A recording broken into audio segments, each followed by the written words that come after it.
السلام علیکم۔ حرف بیان، حروف حرف کی جمع اور بیان اطلاع، خبر یا پھر گفتگو۔ حرف بیان میں کہ، یعنی کہ، یہ ایسے حرف ہیں جو دو جملوں کے درمیان میں آتے ہیں اور پہلے جملے کی وضاحت کرتے ہیں دوسرے جملے میں۔ اس کی تعریف ہے: ایسے الفاظ جو جملوں کے درمیان میں آ کر جملے کے پہلے حصے کی وضاحت کرتے ہیں حرف بیان کہلاتے ہیں۔ آئیں اب اس کو جملوں کی مدد سے سمجھتے ہیں۔ پہلا جملہ ہے: کسی دانا کا قول ہے کہ اتفاق میں برکت ہے۔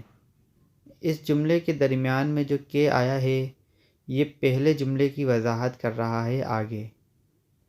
دوسرا جملہ ہے: اب میں سمجھی، یعنی کہ یہ سارا معاملہ آپ کا ہی بگاڑا ہوا ہے۔ اس جملے میں یعنی کہ پہلے جملے کی وضاحت کر رہا ہے۔ تیسرا جملہ ہے: آپ کے کہنے کے مطابق میں ٹھیک وقت پر یعنی 9 بجے وہاں پہنچ جاؤں گا۔ اس جملے کے درمیان میں جو یعنی آیا ہے یہ پہلے جملے کی وضاحت کر رہا ہے دوسرے جملے کے اندر۔